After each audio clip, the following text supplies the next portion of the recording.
And psychology, if you're playing golf now, that's a pretty big topic. If we read any kind of golf books around, or you hear, the best players and the PGA Tour pros, LPGA Tour pros talking about it, they always talk about like your mindset, your psychology, and how you're going to handle different situations.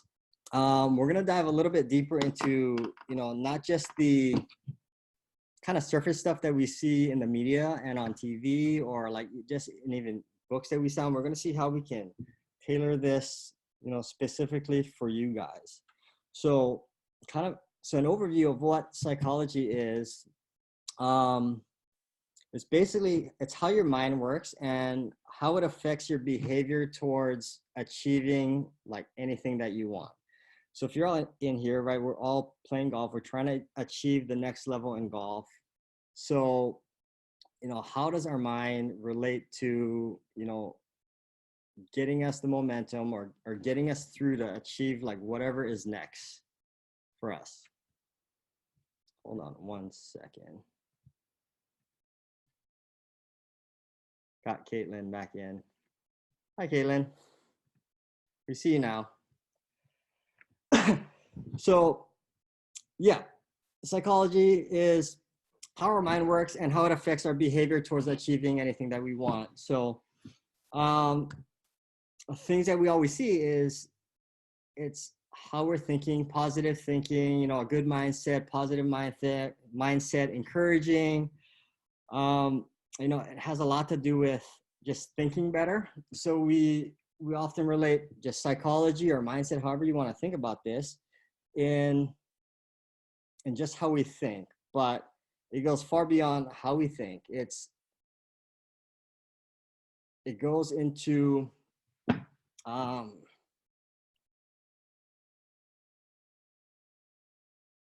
sorry, I'm looking at my notes right now.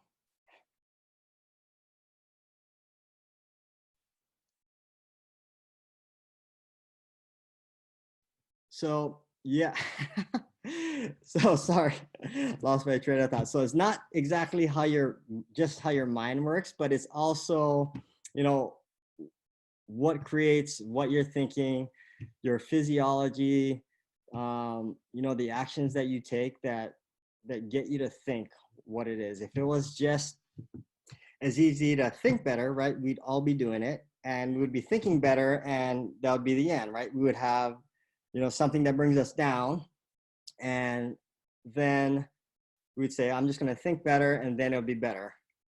But the truth is, when things are going great, it's easy to think better and go with that momentum. And as soon as things take a turn, then all of a sudden we feel like we're in a slump and we can't get out. So when we look at, going from where we're at to where we want to go, the reality is going to be, how long does it actually take you to shift out of, your current psychology or mindset to go into wherever you want to go, right? Whether it's a good place or a bad place, right? And the reality is it just takes like a split second, a single moment that gets you from where you're at to shift either in, a positive direction or a negative direction. And a lot of times it's what's happening in our lives, what's happening in our golf game, right? Golf is one of the biggest examples to show like how much your thinking, your mindset, your psychology can switch. Because how many times are we excited to go play a round of golf or play a golf tournament because we've been practicing so hard, and in that round you get like an unbelievable amount of, shifts in your psychology where you hit a great shot and you get excited. Yes, I can't believe it. And then all of a sudden, maybe you chunk the next one into the bunker. You're like, oh my God, I can't believe I just did that. Right. And then you make a good recovery, and you got so many like ups and downs in your golf game. And it's, we're going to talk about, what happens or why is it that, we shift so much. So the number one thing, of why we want to get this psychology down, because it's the number one thing that you want to master to be able to influence any behavior, to create any kind of transformation that you're going to have.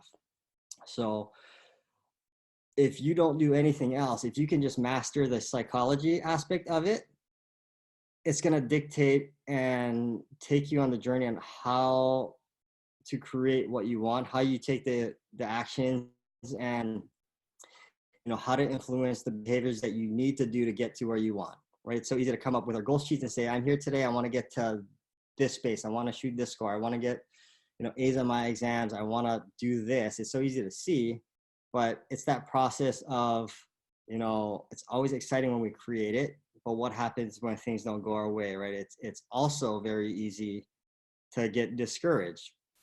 So the one thing we're always striving to, constantly transform, right? And even if we're not striving for, we're transforming, every single day, several times a day. And whether it's going positive or negative, we just want to get you into a place where you understand like what's going on to get me going up, what's going on that creates me to go down.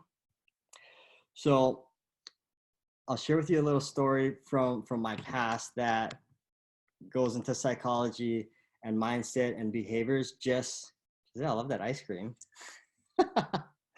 Making me like my stomach go. But and it's a belief in the same story that has gone from when I was 10 years old all the way to now, but how I get to interpret it, a ton differently. So when I was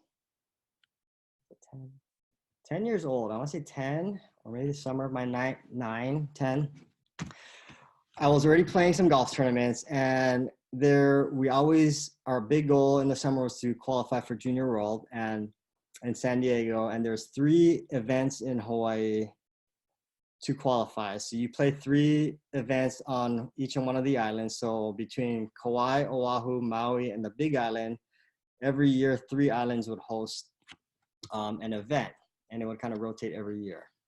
And you'd play the 3 events, and the age division I was in was 7 to 10 years old. They would take, for the boys, the top 6 players in the state with a cumulative point system that you would accrue over the 3 events. And that's how they would determine, the person that's going. So, I've made it when I was either 8 or 9. So it was the very next year. So I'm super excited about going. And that's in the summertime. And the last week of school, we were playing on the playground. And like, I'm not sure if everybody, I don't even know if they have seesaws at school anymore, but it was on a seesaw. I was in the 5th grade, and we had the bright idea. If you don't know what a seesaw is, it's like a thing like this, and somebody sits on one end and you kind of just go up and down this way. So we had this bright idea of having a person stand on the bottom like this and have 3 or 4 guys push it this way to slingshot one guy in the air. So everybody was doing it. So of course I'm going to do it, right? And I was one of the smaller guys, so I got slung in the air. And my luck, the first time I do it, I go sideways and land on my arm, and I break my arm. So now, coming into the biggest season for my golf game at that time was during the summer. So everybody, or my family at least, was pretty maybe upset, because it's a pretty big investment for the summertime of time, that now I have a broken arm, and 2 of the 3 events I was gonna have a cast on, and that way I really wouldn't have to practice, but I was already signed up. My brother and sisters were already playing. So my mom and my dad and some others were saying like, well, or actually more my mom, she was like, well, if you still want to play, you're already registered, you're coming anyways, your brother and your sister, they're playing already, so if you want to play, you can play, and you'll play. I would just have to play with one arm. So imagine somebody entering one of the biggest like events for the state of Hawaii for junior golf, and you're playing with a cast on. So I only have one arm to play. And so of course, there's a couple months I figure I got to practice, because I got to do something and learn how to play with just my one arm, and maybe I can putt and chip with like my cast on. So I go and prepare, and I go ahead and play the tournament. It was fun. I got to see my buddies and my friends, and we went on a trip. And more than the tournament, it's still a vacation. So we go and play, and for me, everybody's like, "Oh, that's so cool." You go and play, and when I'm 10 years old, it's exciting. So it was such a empowering story for me at 10 years old, and I remembered it through all my years. But all of a sudden, when you're not young anymore, you get older, it's not so much an innocent story. That turned into more like my brothers and my sister as we got older, to like more like making fun of it. So as we got older, I never won as many tournaments as them, so they're like, they won a ton of tournaments. So like, don't worry, Aki, even though you didn't win, like, you got heart, man, because you play with one arm. You're the one arm bandit. So they started making fun of me a ton. And so the same story that empowered me, right? If we're looking at mindset and psychology, now I'm super ashamed, because now everybody, not everybody, but every time it's brought up in public, like, everybody knows, like, my brother wins a ton of tournaments, my sister wins a ton of tournaments, and when it's conversation, like, I'm the always one that, don't worry, you don't, maybe you'll get like a medal or a trophy for like participation, because you got heart, brother. You're the one that just got heart. So it kind of, even till my adult years, right, that would always come up. So this belief system that's going on in my head, it's like, you went something from super encouraging to like, now it's a shift, and now it's a super uncomfortable topic when I'm with my brother and my sister. Not uncomfortable so much, but like embarrassing, when we're talking about golf and like things that we accomplish. And even me being in the golf industry now for the last 12 years, 11 years, that it still comes up. And they laugh about it, and they don't play as much golf, but that's something that they always can bring up. But then in more recent years, right, because it's such a common topic, that I've used that story for myself to basically overcome certain fears that I have about anything, right, as I'm entering things, so we can see how it shifts. So I never really thought about like what I really had to go through to think I'm going to play a statewide golf tournament with one arm. I had no judgment on myself or what everybody was thinking, for me to play, because all I cared about is, oh, I just want to participate. I know realistically I have no chance of competing in this thing, but since I'm signed up, I'm going to play. I'm going to do whatever I can do. And I had a different purpose that I was getting in there for. And as I got reminded constantly of like, oh my gosh, you're in this tournament, and everybody's practicing a lot, and all of a sudden you're playing with one hand, and now like I start thinking, oh my gosh, what was I thinking, right? That I'm showing up now. We got like parents looking at me, other kids, we got maybe there's some media guys, because it's a big tournament for Hawaii, and like they're going to be saying, what is this guy doing? Like, is this like a joke? And so now I transition that story into like, oh my gosh, if I could do that, right, with everything coming in, was it the fact that I played with one arm, or was it the fact that my story changed so much because the meaning I attached to the story, right? So we can get the same stories that come up, right? And even might be stories from your past or current stories that, it's coming up now, right? Why we might be struggling or why we might be succeeding. And we attach meanings to that, and how we attach the meanings influences our behavior, right? If you get me in a sense where we're talking about tournaments and you put me in that belief and meaning of, I can't believe you would have played an event thinking that you're going to compete with one arm. If I'm going to go play a round of golf, whether it's a tournament or somebody that's outside of my comfort, if I'm having that belief system going into that event, especially if I'm playing with maybe somebody I don't really know, and I'm thinking now all of a sudden I'm doing it to, have a good first impression with that belief behind, the chances of me performing is going to be very slim, right? Because now I'm going to be thinking, oh my gosh, I can't believe I did that. I don't want to do this. I don't want to do that. And it gets me to play outside of the realm that I typically would practice and train for, right? Whereas now if I'm looking at it as like, well, it doesn't matter who you play with. Like, man, how much, encouragement, how much support, how much confidence would I have to have had to play a statewide golf tournament with one arm, right? And so when I look at it in that way, then all of a sudden the same situation, doesn't matter what tournament I would play going forward, doesn't matter if I'm having the same amount of comfort playing with new people, or if I'm that initial, phase of any, part of my life where I'm feeling like, well, I feel like I might get judged if I do it one way or the other, right? Then all of a sudden I can use that story as a benefit to say, like, who cares who judges me, right? I'm just doing what's best for myself. Take all of the background. I'm doing what's best for myself to create the greatest value for everybody around me.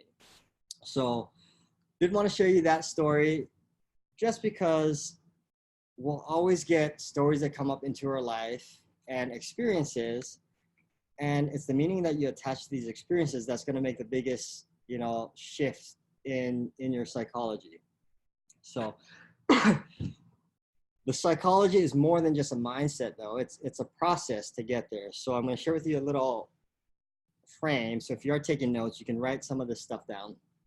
Is, if we think better, it's going to create the specific intention. So if I have a positive mindset, I'm going to think, okay, I'm going to practice today, I'm going to practice tomorrow, it's going to create these good results, and it's going to get you to do a specific intention. It goes far beyond just think better creates me doing something, right? Creating action.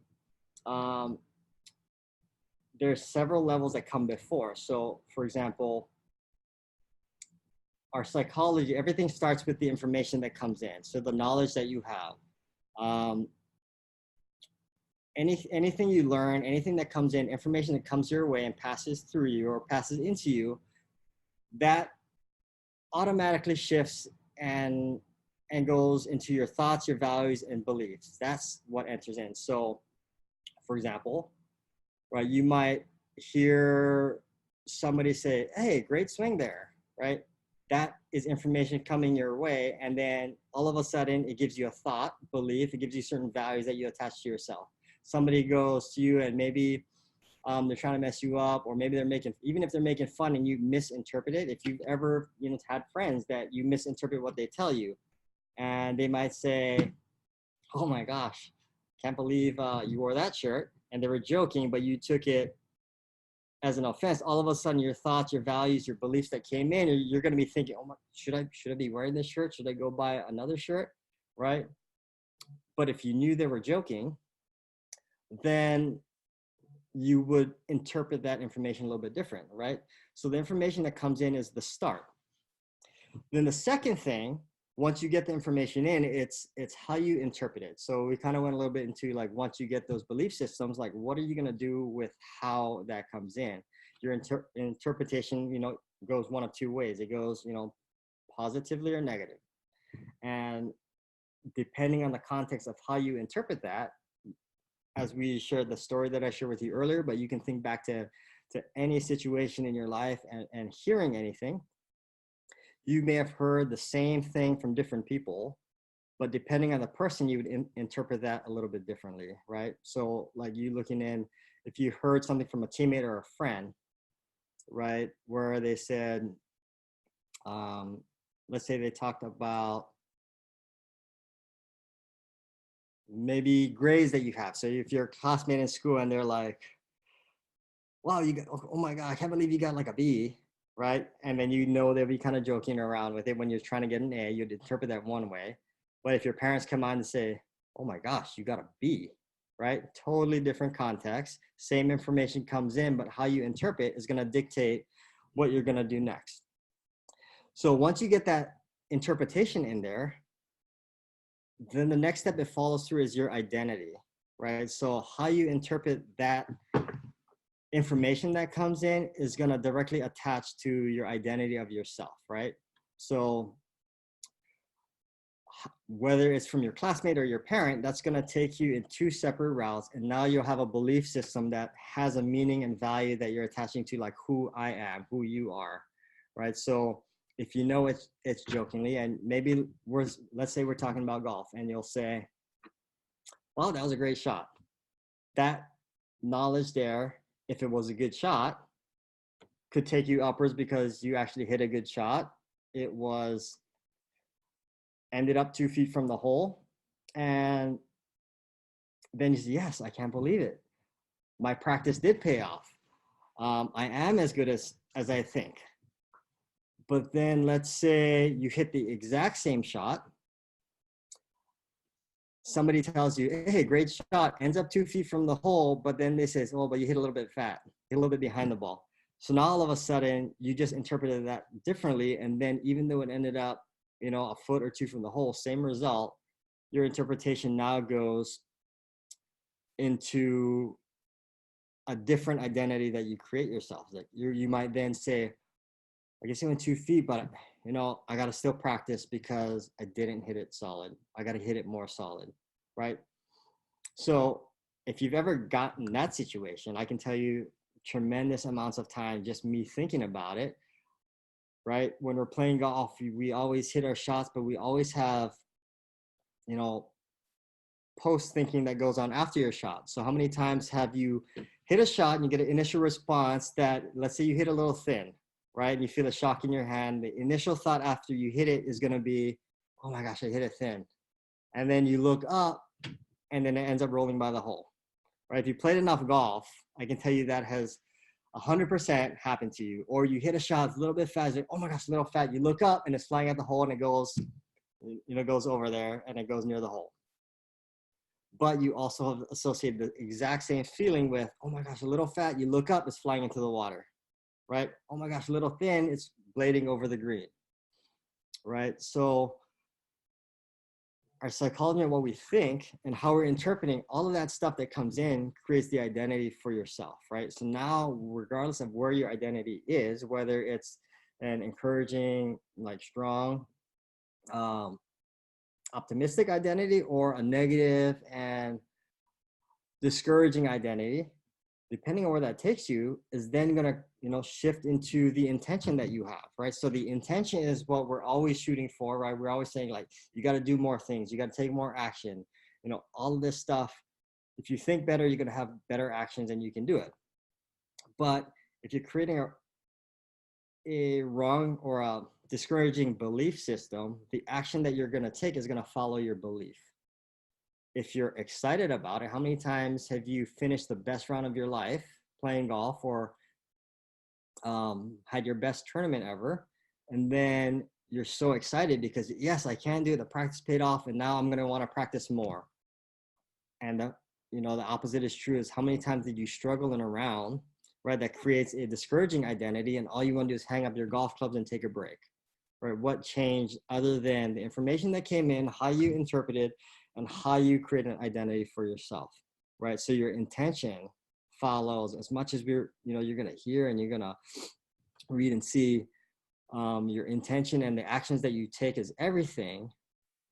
How you interpret the information to create your identity is going to dictate the actions, right? So now once you start taking the actions, that creates your initiative, right? Your initiative is the longevity of how you're going to commit to doing something, right? So even if you have it planned out, if you have an intention that is, okay, I'm going to still practice, but maybe your belief is a little bit discouraging, but you're going to force it in there. How much of your full potential in the initiative that you put into that practice is going to be, coming out? So now you'll be putting in time, you'll be putting in the frequency, but the quality of the training, the work that you put in is going to be maybe 50% of your potential, right? 25% of your potential, where you're leaving a lot on the table. Even if it's 90% or 95% of your potential, right? There's so much more, right, that you can get. Say you have an exciting thing and you're pumped up and your practice keeps on going well, you keep on hitting it better and better and better, right? The initiative that you put in is going to be 100%, right? Your 100% goes into like, what's more than 100? How can I get more, right? So it snowballs on.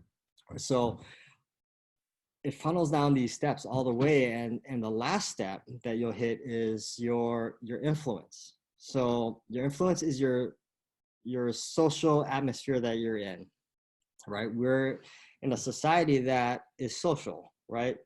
What do you do when you have good news, right? You want to share it with somebody. Have you ever got like really exciting news and you just said, I'm going to hold this in for myself and I'm not going to share it with anybody, right? The first thing we want to do is we want to share with somebody, right?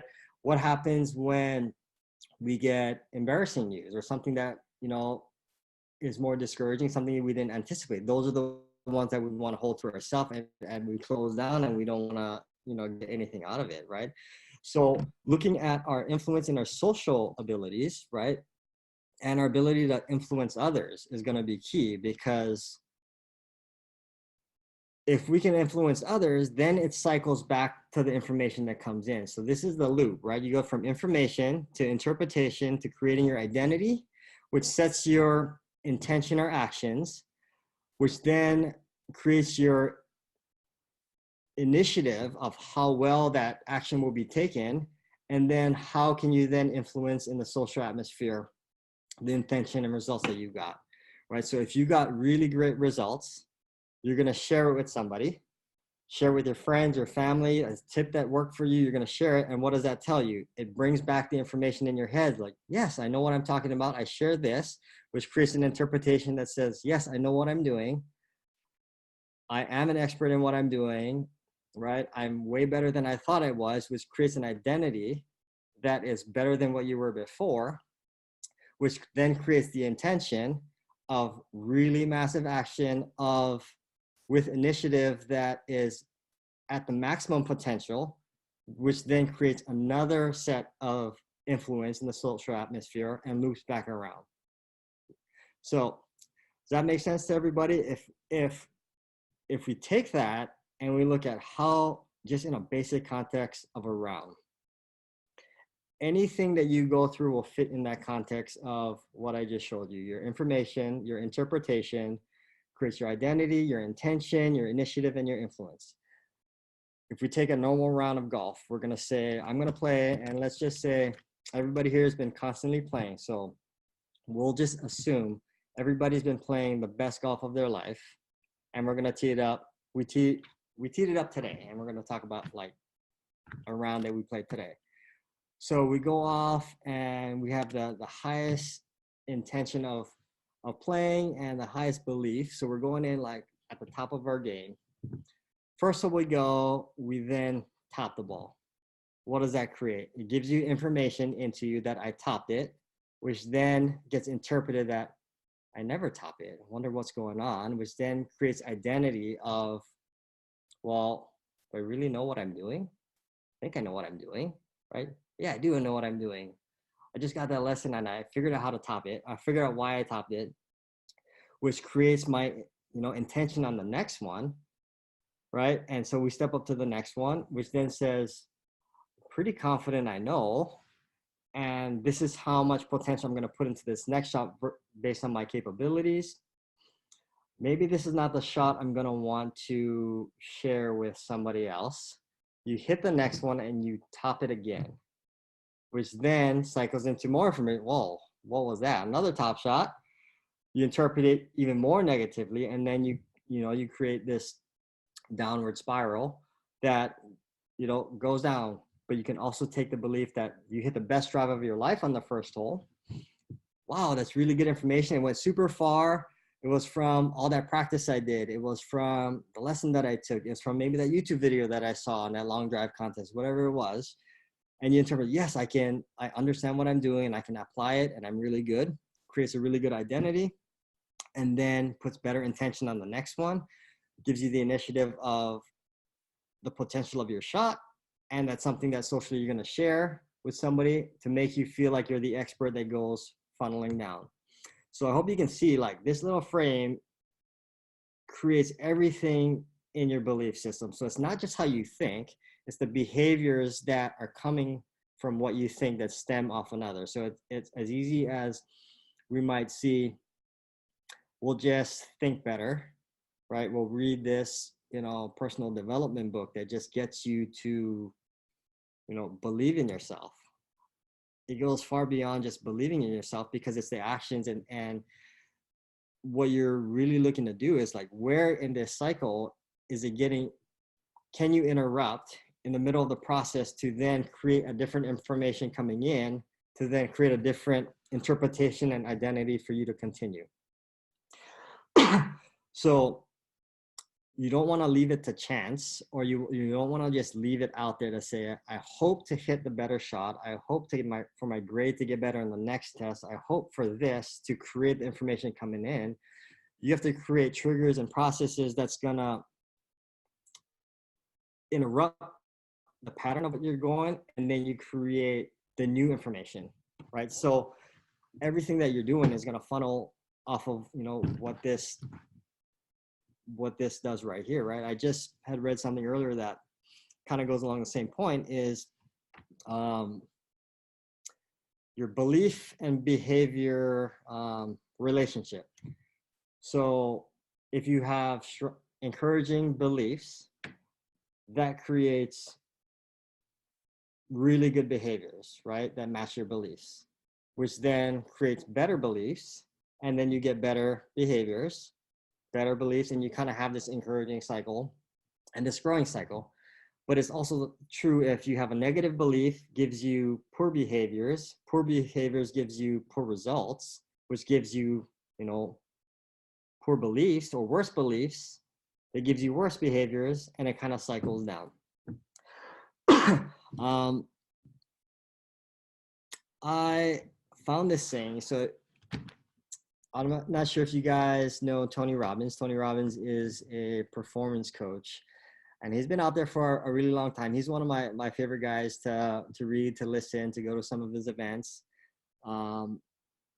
And he works with everybody from, you know, business people to athletes and, you know, celebrities and everywhere. But since you guys are all golfers, on the athletic side, right, just to give you a frame of like who he's worked with, right? If you guys heard of Greg Norman, Greg Norman is probably one of the world's best golfers. He's a little old, so he's probably outside of you guys' era, but he won tons of tournaments. Definitely going to be, if he's not in there, he's going to be, I'm pretty sure he's in the World Golf Hall of Fame. He's from Australia. They call him the Shark. And he's, even if he didn't play much golf in that era, he's famous for having the biggest like blow up in golf history at the Masters, where he had this enormous lead going into the final round and melted down, like the biggest blow up meltdown in the history of, well, one of the biggest. So if you ever go search, you know, Greg Norman Masters, you'll see kind of what happened. But anyway, after like blowing the biggest tournament of his life, right, he was like, I can't remember. If you guys go and look, I want to say it was like a eight shot lead, or don't quote me on that, but go look. It was something like a ridiculous lead going into the final round. If anybody finds it, you can throw it out there in the chat. But going in on the world-class stage, that kind of messes you up to think that, wow, if I blew this big lead on the last day, how am I going to play next week, right? And that's his career, is playing on the PGA Tour at that time, right? So Tony Robbins, somebody that like took him in like the worst like mindset that he had and worked with him to get him back playing, you know, at the top of his game. I think other players that he's worked with on, you know, the psychology side or the mindset side or the performance side is like, I think it was like Serena Williams from tennis. I want to say Andre Agassi from tennis. So he has a lot of like performance players. So that's one of the big reasons I like to hear what he says, just because, you know, some of the stories that he showed and shared with, you know, turning, you know, these high profile, like, you wouldn't even think these people and sports celebrities have, you know, had that much struggles and they needed that much help, but they did, right? So one thing that kind of covers that I loved of his thing, that kind of just covered what we just talked about, is he has this model that he shows everybody. And I thought it was so cool. You guys can copy this down, or you can look at it. I don't even know what it's called, but if you look at those squares there, in the top left corner, potential. Then to the right of that is, right of that is actions. Then down below is results and belief.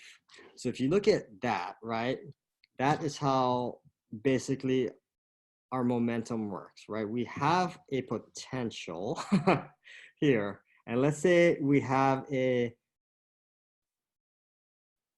how would he explain? So let's say we have a potential of whatever it is of your capabilities, right? Your potential is not going to make you better of what you're capable of, but it's going to make you the maximum of what you're capable of. So if you have a potential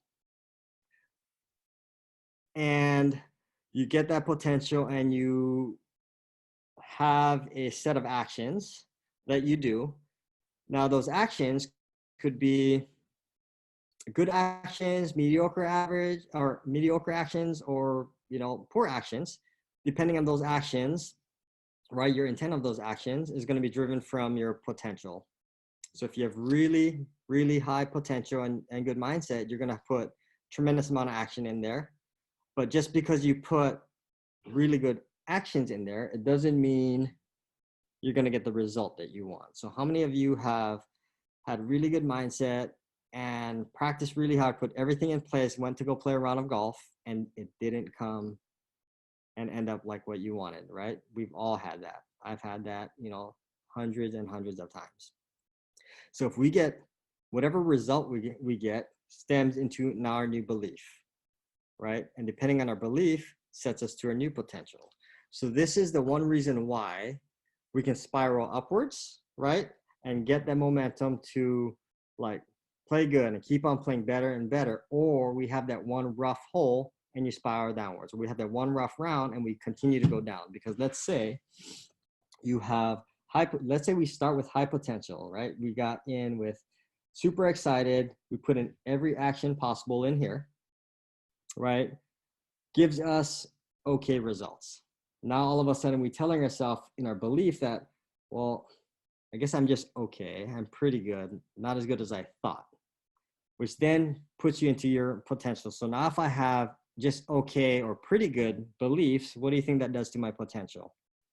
It now makes my potential slightly less than what it was. So if I was at 100% potential, maybe now I'm at 75% potential, right? If I'm putting 75% potential, what do you think that does to my actions? It's just 75% capability of what I really want to do, which then creates even worse results, which then comes back and says, well, you're really not that good, which then affects your potential again, and it continues to go downward spiral. And that's how those works, right? But imagine that you come in and say, like, I'm really good. You put in really good actions. You win the golf tournament. That tells you, oh my gosh, I'm so good. I'm on the top of the world. Everything that I'm doing is great. Then all of a sudden brings your potential to the next level. That's how you break through thresholds, which then gets you to put more action or different strategic actions in place, which gets you better results, right?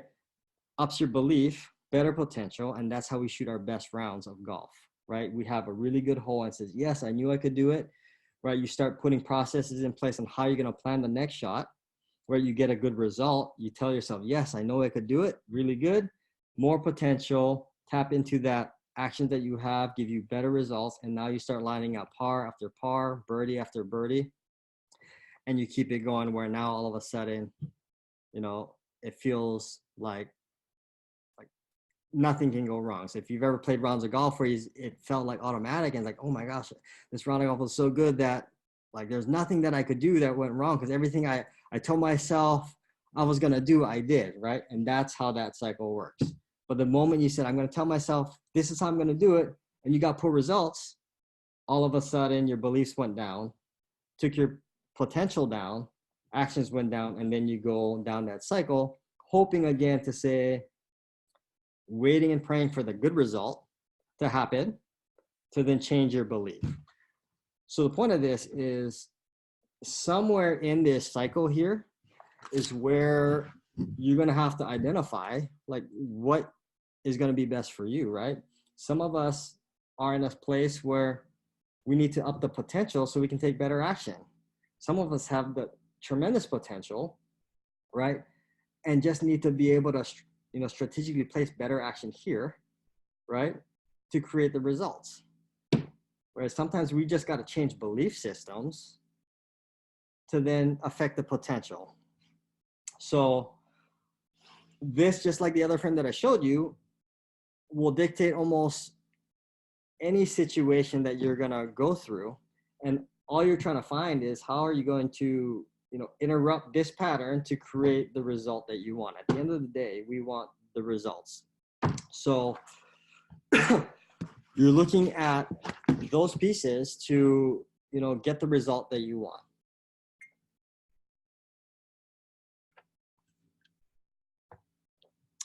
And, I know we're going on time, but I do want to have kind of based on that few things there, we're going to have somebody share an experience that they had.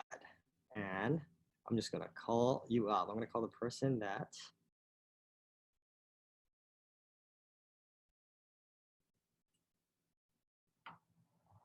the one I'm going to get, Miss Alexa. What? You're now on the spot. And we're going to share with everybody just a little, any story you want to share or anything that you want to go with based on maybe something that you've accomplished and you found yourself creating like the model that you had, but you didn't really know that you were doing it. So now we kind of have a framework and model that we can see. Can you share with us something that you've accomplished? Doesn't have to be golf related, but anything that, created this design success and result that you wanted? I don't know. You can do it. Can someone else go and I'll go after? No, this is the hot seat. No. Wait. I don't understand the question. So. Wait, I'm confused. You're confused? Yeah.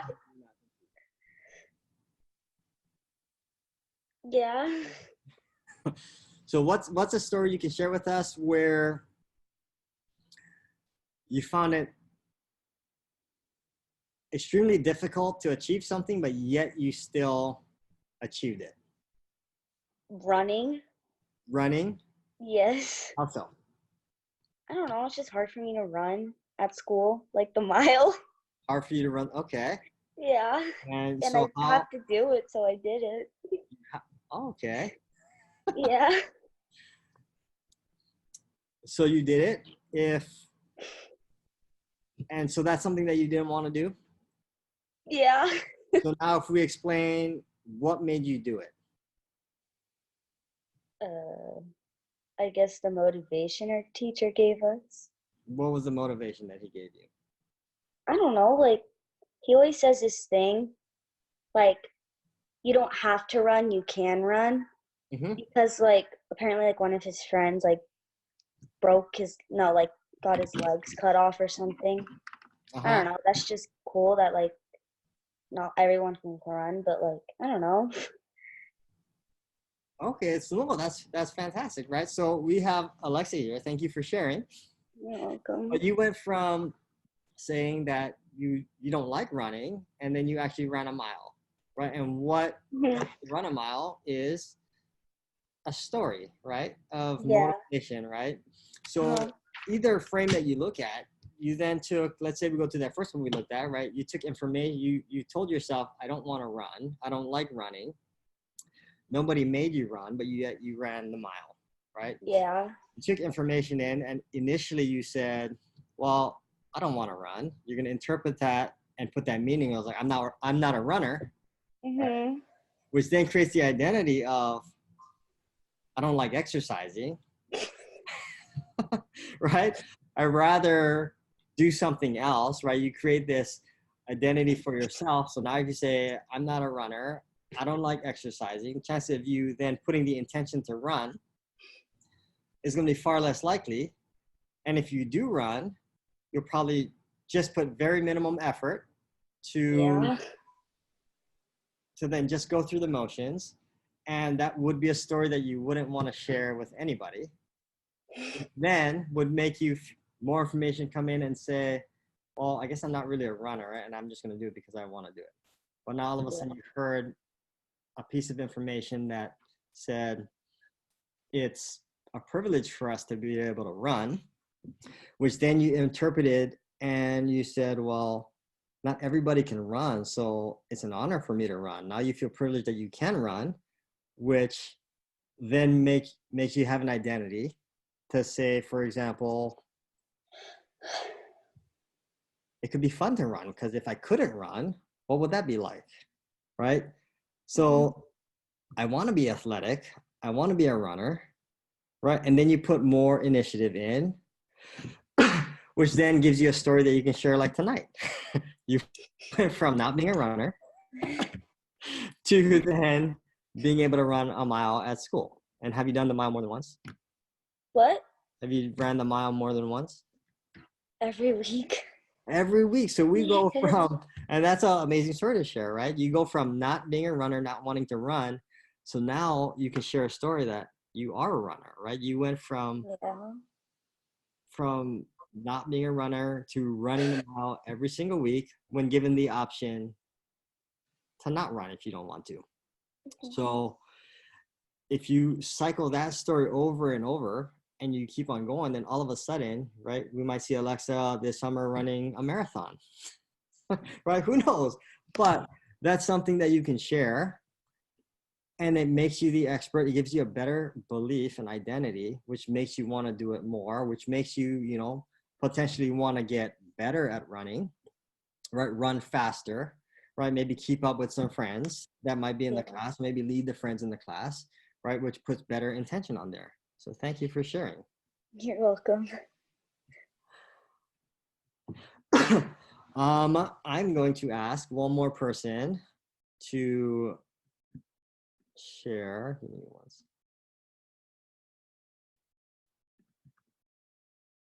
Caitlin had her hands up. You can go ahead and share something.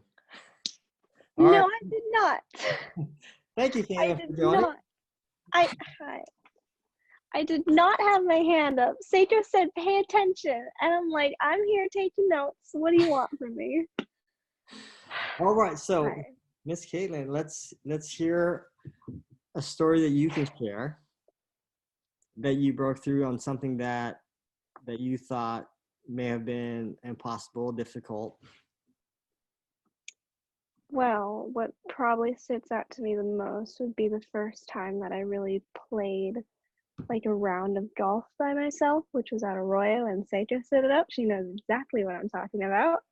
Before the round, this was like 6 years ago, but before the round actually happened, my dad was trying to drop me off, and I was like sobbing, crying, because I didn't want to like go play by myself with like other people.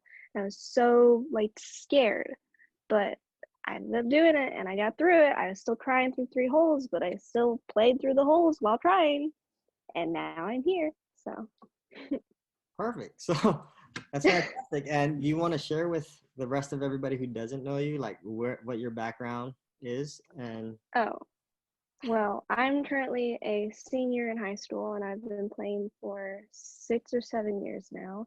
And I've been on varsity for 4 years, and I just finished my season as team captain and first team all league. So that's cool.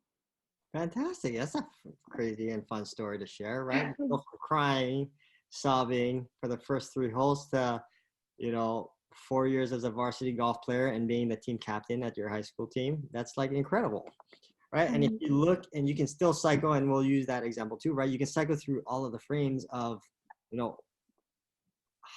why you cried through 3 holes, because it set the belief. But then once you got through it and made it through the first round, now all of a sudden information changed, which then guided your identity and belief, and it kept on going, right?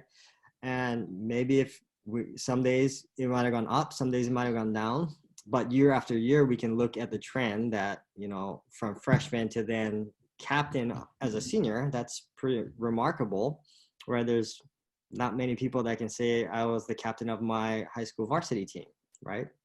So you're giving yourself a belief year after year, maybe, month or season after season, day after day, that puts you in that shift to constantly grow and get better and, get that responsibility to be able to lead, right? And if you're not performing at the level that is gonna, drive a team, then it'd be difficult for you to be a captain, right? So, you know, another story that you are going to start to implement or put into it, right? People aren't going to treat you as a captain or follow your leadership if, you know, the principles, the habits, the values that you put in place, the performance, the results that you've gotten, you know, the development that you've made over the years. They're not going to trust in your leadership and listen to what you have to say unless, you know, you're, you know, driving those things in there and making, you know, huge progress in, you know, every aspect of your life. So there's tons of people out there that have remarkable, you know, performance talent in the sport, but they don't have the privilege of being a captain. So you would take that and start using that belief, right, to create your identity, right? And, you know, just say 6 years earlier, you're crying. Big change to now leading your high school team and, you know, having a great season. So thank you there for sharing. Thanks. And we are on a roll here. We'll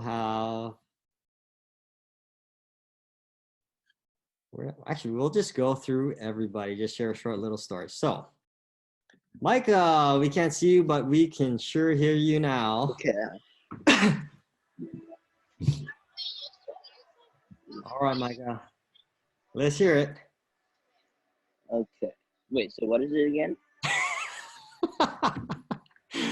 So we're going to share a story of something that you thought it was tremendously difficult, but yet you found a way, whether it was a few days later, a year later, several years later, but you accomplished the task that you once thought you would never have accomplished. Okay, let me think. There's a few.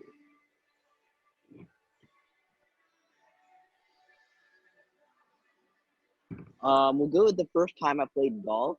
Like, I didn't even keep my score, so I didn't even know, like, what my future would be like. But, like, now I'm here, so. Where's Like, here me? Like, where I'm at right now in golf. So, like, my very first round, like, I got a 46 and stuff. Like, I was pretty confident I was going to move on, but, like, I was still kind of questioning it because, like, I didn't even, like, keep my score. I forgot to keep my score and stuff. So, and then, like, I just persevered with it and then kept going, and then now I'm at this level. I'm sorry, what was the last part? So after my first tournament, like, I was questionable if I wanted to continue, but I knew it was, like, going to be really good for my future, so I kept going, and then I kept, like, practicing, and then now I'm at the level that I am at now. Oh, fantastic. So if we look even at Micah's example there, right, at one point he was questioning whether he was going to continue and want to play.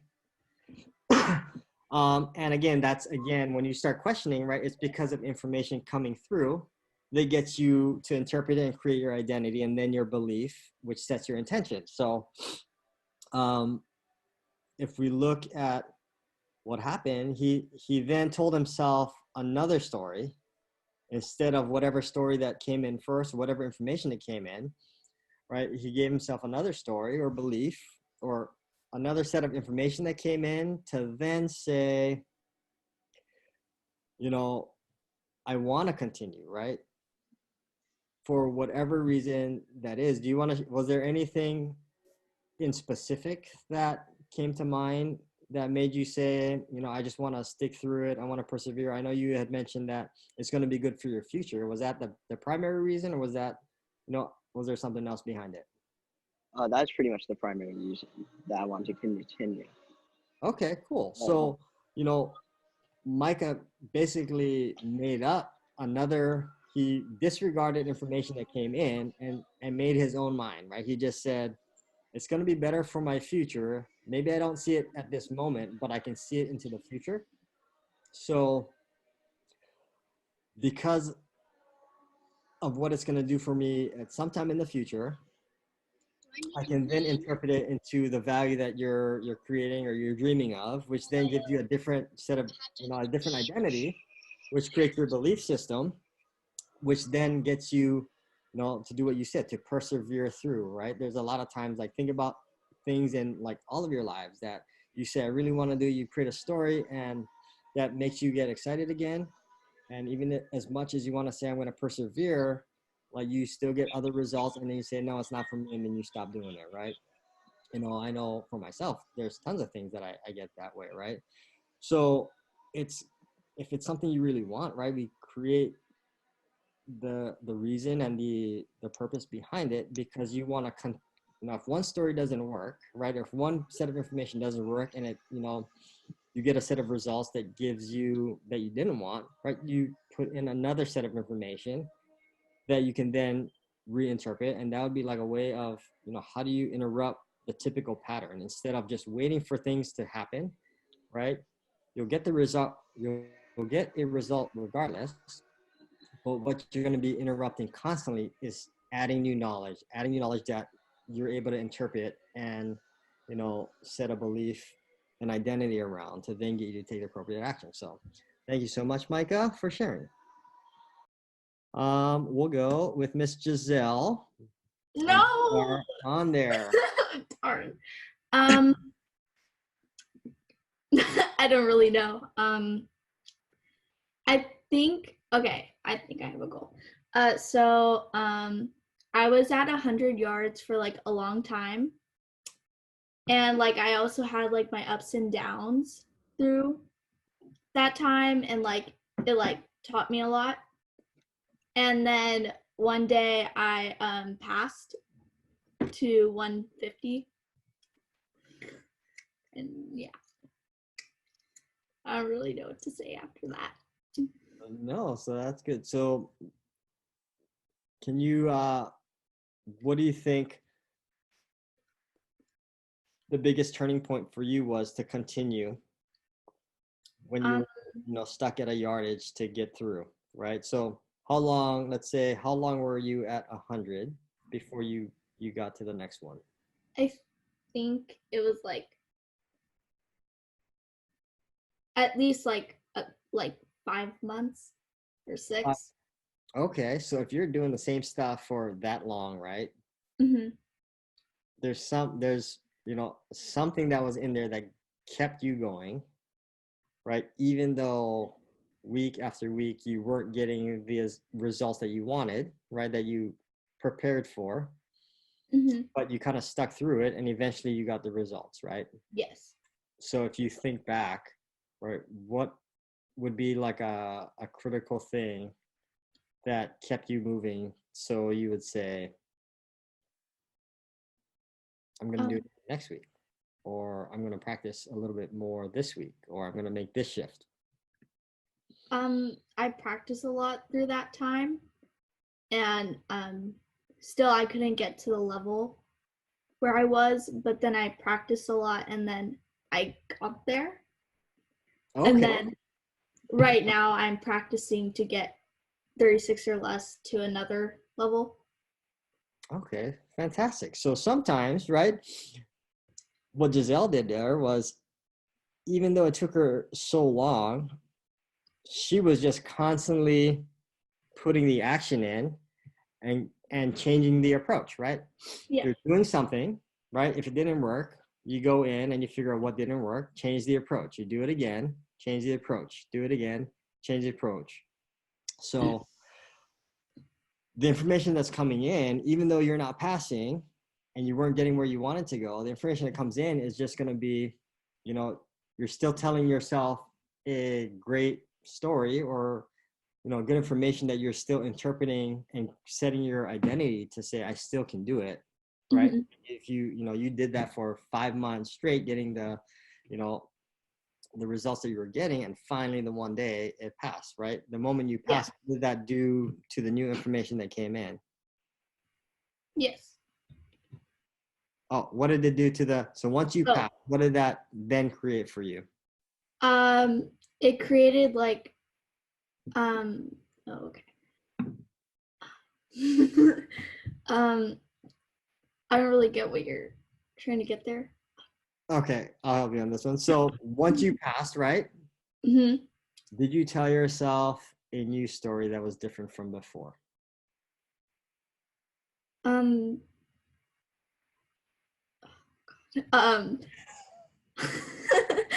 Uh, yes, yes. Like, did you celebrate? Oh, yes, I did.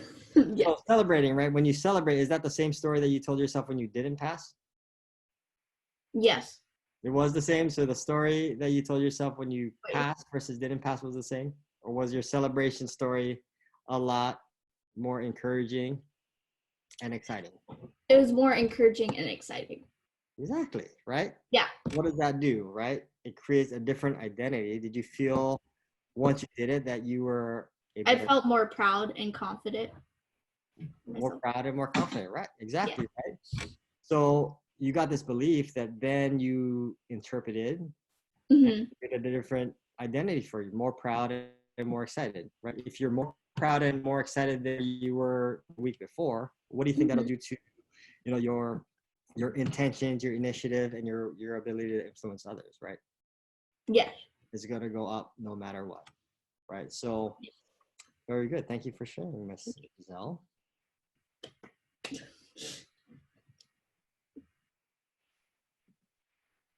Okay. All right, and we have. I'm gonna get. Miss Chloe, you are on. I just figured this one out too. So I was supposed to do this. I didn't realize I wasn't spotlighting you. Can everybody see Chloe? All right, Chloe.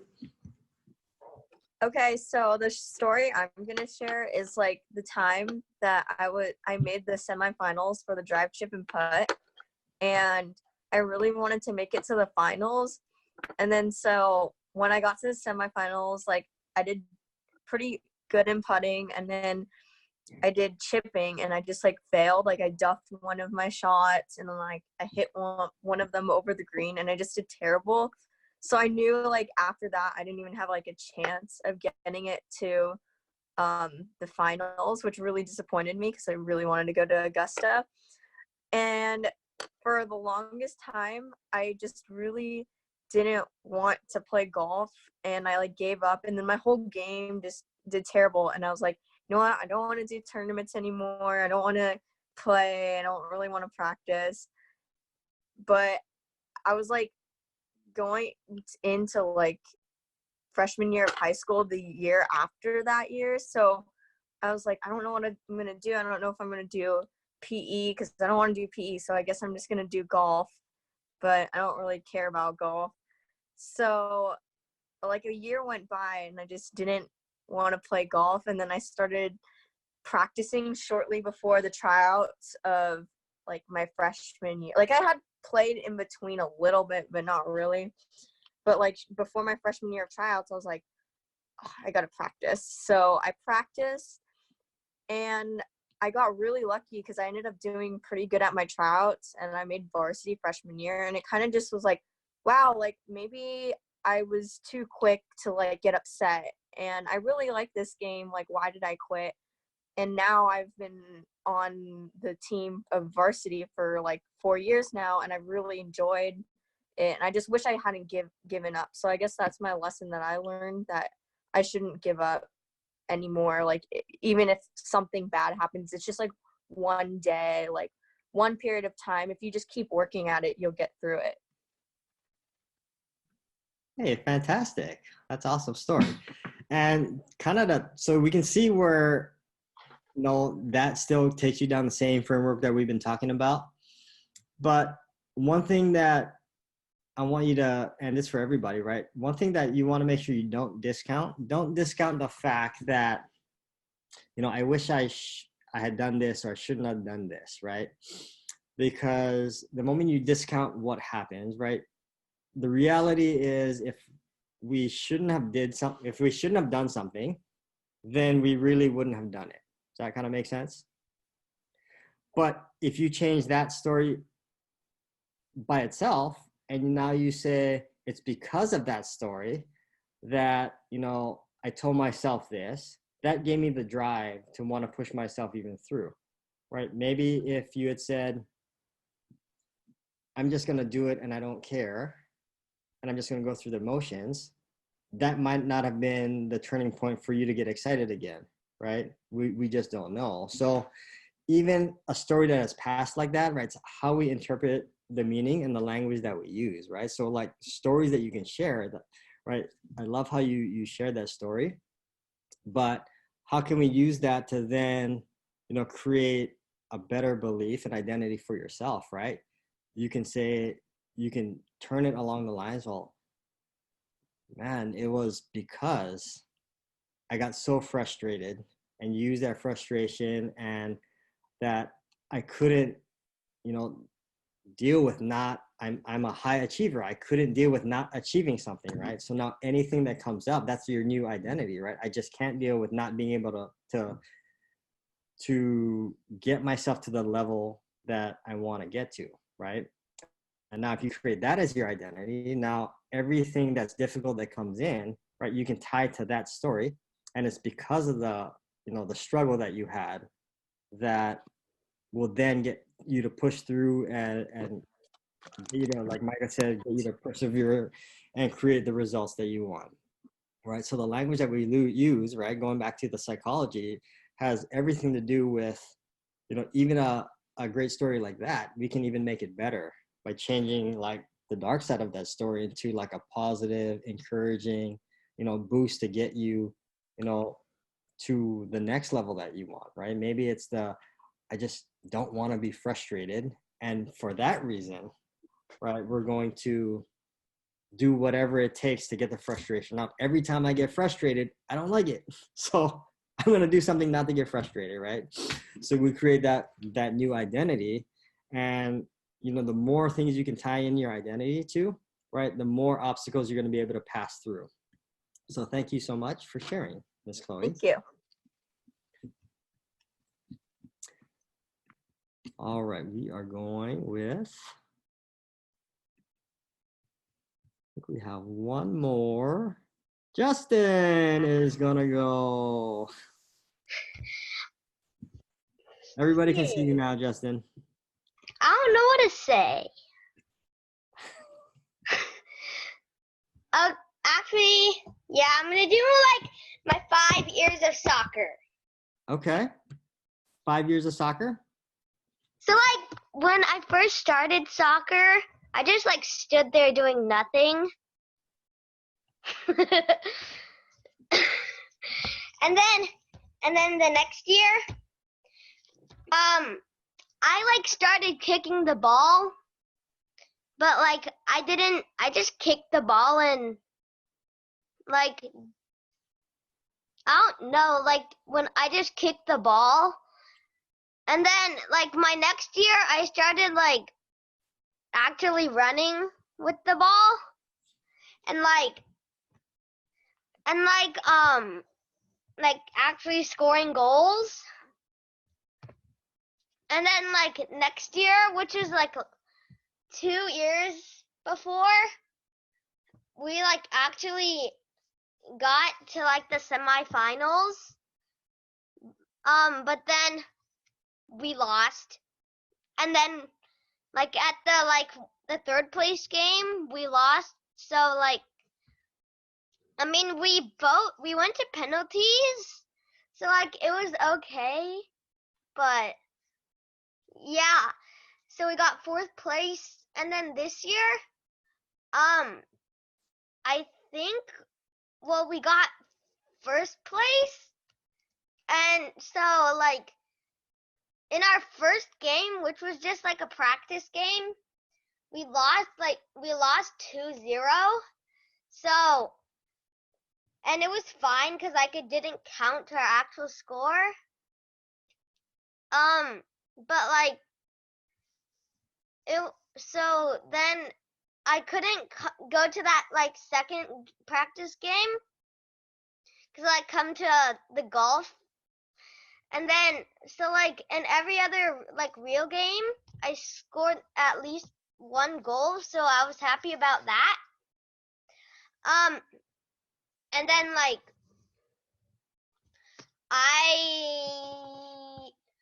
And then like when we got to the quarterfinals, we won to like this team we lost before. So we were really happy about that. When we got to the semifinals, we versed this team like in the practice season, the preseason, we lost to 5-4, which was the one I missed out on, and we tied to 3-3 in the regular season, and we won like against them like by very close because we tied 3-3 and went to penalties, and we won 7-6 in penalties. So like that was really like nerve-wracking. And then like when we got to the final game, we tied this team 3-3 before, and they were like really good. But then like so at the half it was like still 0-0, and like we got really close, both teams, but we never got a chance to get a real goal. But and then in the third quarters it was still like 0-0.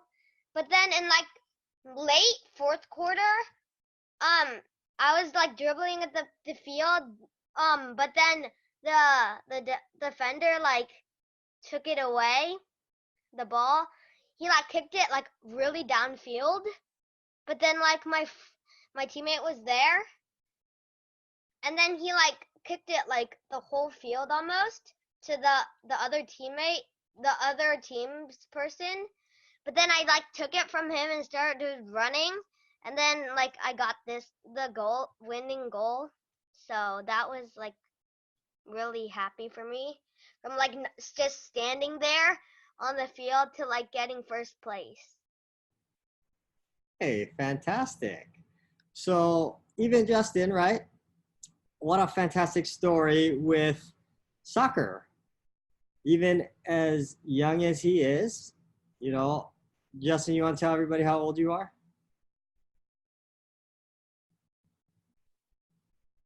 9. 9 years old. So even at 9 years old, we can find stories to start celebrating, right? To go from, like, how many of you at 9 can say 5 years ago what happened, right? 5 years ago, go from standing up to scoring the winning goal in a championship game. That's like remarkable, right? Right. So we want to use these moments that we get, right? A lot of times we just take it for granted that we go through life, we go through these experiences, and once it's over, and you're trying to create more, right? Sometimes it's these experiences that we need to change and rearrange a story that's constantly pulling us down, right? That's giving us that belief that we're not enough, the belief that, you know, it's too difficult and I don't have enough time, or I just don't get it, right? I can't get it. I don't have the skills, right? You know, these thoughts go in our head all the time. But now, can you say, I mean, if we think, man, I went from standing there to kicking and winning the championship game within 5 years, that's incredible, right? So we just start to change. You know, you change and interrupt it with stories like that already happened. So thank you, Justin, for sharing there. All right. So I do want to finish with this part, right? So I did want to just get through everybody and here, have you guys all search for something that you guys accomplished, because yes, it's a little bit nervous at first to get pulled on the spot, especially if you're not comfortable talking in front of everybody, or there's somebody that, you know, that you might not know, you may get embarrassed, but you guys all did it, right? So that's an accomplishment in itself, right? You got from uncomfort and you were able to share something that's personal, you know, to yourself and share with everybody, right? That's the social influence, right? If you now just taught everybody in this class how to achieve success, right? From when it was hard, right? So after sharing your story, you can go back and you can say, does that make you feel better to share like with others, like the success that you thought was difficult at one time and you achieved massive success? And if you look at it, was that overnight, right? maybe Alexa's one with the running was pretty immediate, right? She may have heard a story, right? So sometimes it can be as immediate as like, I'll hear a motivational story and it kind of just clicks and shifts. Whereas others, like, how many of you are doing things now that you get so frustrated with, and it's only been a few weeks, a few months? And like a lot of the stories that you shared tonight on how you achieve so much success, you know, Justin spanned 5 years, Caitlin spanned 6 years, you know, Chloe, you know, 4 or 5 years as well, Giselle, months and months, you know, to get the success that you want, right? It's creating the psychology to stay in it for the long run. If you stay in it for the long game and you continue to find reasons to make the gains that you want, then that's how you create any success that you want, right? So if you really want something and you find yourself so stressed out, just think like, am I patient enough, or what can I do to stay patient enough to continue my journey to get what I wanted to get, right? It's not always super quick. Sometimes you just got to be patient and keep on, you know, getting these gains, you know, a little bit here, get better than you were yesterday, right? So things that you can do, you know, that definitely is going to help. Right now we kind of understand what the frame is and how to, like, you know, figure it out and where you can possibly interrupt certain things and plant stuff in there. But what can we do additionally to make sure we, you know, we get and we are deliberate about what we're doing, right?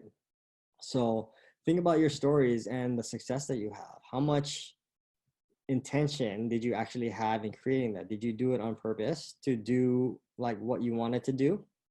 Or was there a lot of parts where, you know, you just kept on doing and the good part came out that kept you in it, right? The story, something happened that kept you in it a little bit longer, right? And it wasn't as intentional. So go back and deconstruct all these like successes that you have and achievements that you have and figure out, you know, how can you do that on purpose? And that's the whole idea. You want to design your way to get the success that you want. You don't want to leave it up to chance, because if you leave it up to chance, you'll get some success, but you'll also find yourself giving up a lot of times as well. So things you can definitely do is strengthen like your mind and your thoughts by reading, right? Read a ton of books. You can go, or if you don't read books, there's audio, there's YouTube. Get like content that you can learn from, because as you learn, what does that do to the information coming in? It makes you more of an authority, which then builds your confidence, right? So continue to educate yourself and learn and grow your mind, because if you can grow your mind, then, you know, it's easier for you to make yourself the authority to create the identity, right? You can also make a shift in your physiology. That means like the motion of your body. So like we talked about earlier, it's not just like in your head and thinking, that the intellect, it's also physiology as well. If any of you have watched any kind of sports games, if you have a favorite team and, you know, and you're watching the game and your team starts losing, what happens, right? You might kind of look down and you're like, oh, I can't believe, your body slouches over. And what happens to yourself? You start thinking bad things. Oh, there's no ways they're going to score anymore. And then what happens when you see the play of the game and they score and take the lead? All of a sudden your body comes up, you start jumping, yes, and then you're like super excited. How is it that you made such a fast shift from there's no ways we're going to get this to we're going to win this, and you're jumping up and down, giving high fives with everybody?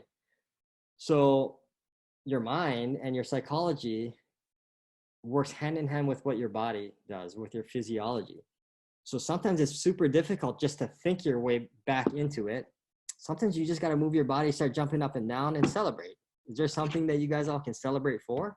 Of course there is. Yeah. Just jump up and down. If you can go from, if you've ever been tired, right? If you're tired, you didn't get much sleep, you've been studying all night, and you don't know, like maybe you're distracted in class or somewhere, right? And you're just kind of, oh, I'm so tired. But the moment you start jumping up and down, pretend your favorite team just won the championship. Maybe not do it in class or do it in front of people. You can always go to the bathroom and go jump up and down, start screaming. And I promise you, you will get energy and you'll be able to think differently, right? So sometimes it's just a radical shift in your physiology to just give you a jump start to start thinking better, right? So it's not just always about the mind, right? And you can also find a role model. Find somebody that you can follow, whether it's somebody you know, find somebody that you follow online, like a hero or somebody you can role model and follow all the time, whether, you know, they're in the media or somebody that you know, right? Follow the success that you want to get to, because they'll show you the path. But what they're also going to do is they're going to teach you and give you the knowledge as well. You're going to see what is it that, you know, I'm not quite doing that I'm learning from these role models, right? They're going to be able to influence your behavior because they're going to make you feel and give you the knowledge and give you the information, because now you're getting it from somebody who's achieved what you've had or what you want. And then if you're connected, if they got it and they're telling you how to do it, how much confidence will you have, and how much will that create, you know, identity for you to then create, you know, the momentum into the intention and actions that you're going to do from there.